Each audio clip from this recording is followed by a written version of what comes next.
I don't have any reason to distrust Christopher Schwarz. I know how he tests the things he claims to be true, but maybe you don't. So I thought what I would do is take an off-brand Arno card scraper and prepare it using the method that he outlined in a recent blog post this week.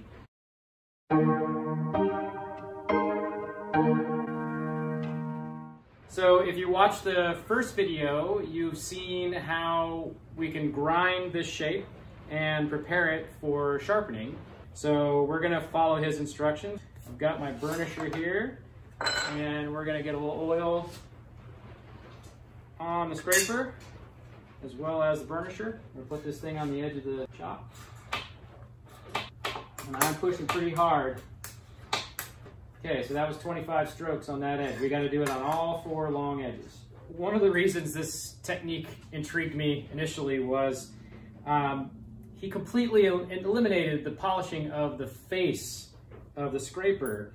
And the theory is, well, I mean, I can see it happening, is that burnisher is so hard, it actually burnishes the surface of the steel and removes all the little scratches from the grinding process at the factory, so that right near where the cutting edge is, you're polished. You don't need to sit here on a stone and polish it flat. I mean, there is definitely a nice high sheen polish area, and it's right at the edge, which is the only place that matters until the next time, and you'll do this step again. So now I basically have sort of a pair of very tiny burrs sticking up on either side, and I want to knock those off with my 1000 grit stone, and then move up to a 5000 grit stone to really polish the flat edge.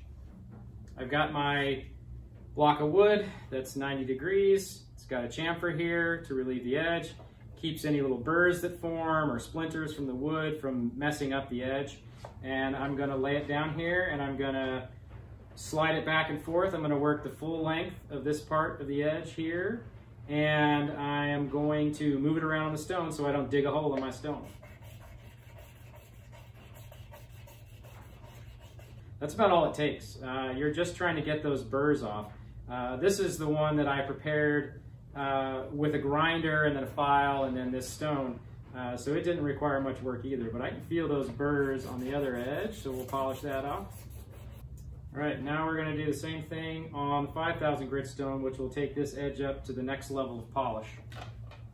So I can tell while I'm doing this that when I was at the grinder, I left a little bit of a flat spot here. I guess it was a little hard to see, but I can hear it clicking. The next time I have to sharpen it, I'll probably hit it with a file and knock that down and create a little bit smoother transition there. A little tiny flat spot's not so bad, but you don't want a big one. The curve allows you to use the scraper without having to bend it with your thumbs. Okay, so I think we've moved up to the next level of polish on this edge. So now we're going to oil everything up again, oil the burnisher again. We're gonna basically repolish this edge here and start to draw the metal out again. And I think five passes is probably gonna be enough. With hard pressure. All right, so now we've got the 2 burrs sticking up on either side. And we're gonna hold the carbide parallel to the floor and this narrow edge. And we're just gonna push it across, further polishing this edge. Now, we're gonna tilt the burnisher. Well, depends on which side you're gonna sharpen. I like to sharpen the opposite side from my body, because then I can tilt, and if I slip, the scabbard here is gonna catch the burnisher, whereas if I go this way and I slip, my finger is going to catch the blade. So we're going to tilt it 7 to 10 degrees and go across that edge. 2 passes ought to be enough.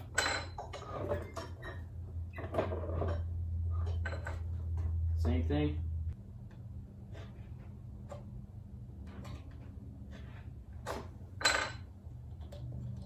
Okay, we got a hook. Let me grab some material and we will see if we can take a shaving. Let's start with the cherry. So the thing about bandsaw marks is, you know, they're 90 degrees to the long edges. So if you put a scraper at 90 degrees, it's just gonna ride those dips. But if you skew it, you'll actually be able to skim across the surface like a jointer would for a, you know, a board that isn't quite flat. And you'll be able to smooth the piece out. You know, if you're not looking for a perfectly true straight edge, that can be handy, you know, if you need to do it. So we're gonna get dust because we got a really rough edge, but you can see shaving starting to form.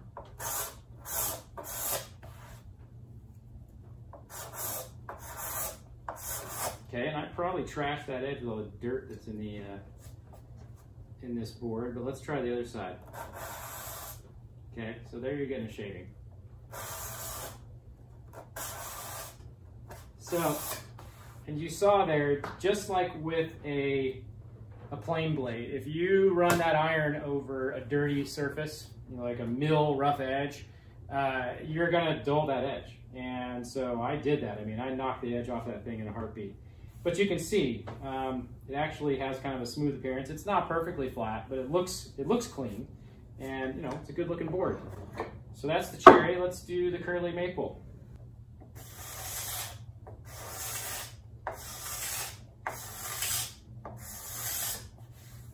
Okay, so now we've got those saw marks off. Let's go the other way.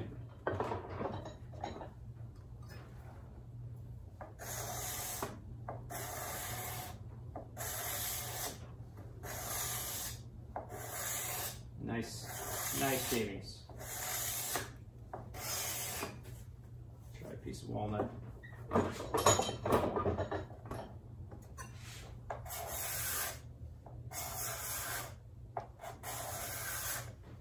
So you can return the hook on this blade 2 or 3 times before it starts to crumble a bit and the surface that it leaves behind is a little too rough to keep. Maybe too much sanding after you get done scraping. So, you know, turn the hook, basically start from drawing the hook out, parallel to the floor, parallel to the narrow edge, and then turn the hook and go back to work. The second time, maybe the third time you turn the hook is probably like the best hook. And then it starts to deteriorate. So that's when you want to go back to the stone, the 1000 grit stone, and sharpen it up again. That is how you do it right there, and I'm actually pretty happy with this. This is a little few, you know, 1 or 2 less steps than what I was doing for my scrapers, so I'm switching. I'm going to leave that old method behind, and I'm going to go with this. So if you have a shape that you like already, you can use this method to sharpen it. If you're thinking about, you know, if you've got a square scraper and you want to try the curve, I've got a video in the series here that shows you how to grind this particular shape, which is available on the Lost Art Press website. And both of those videos are right here.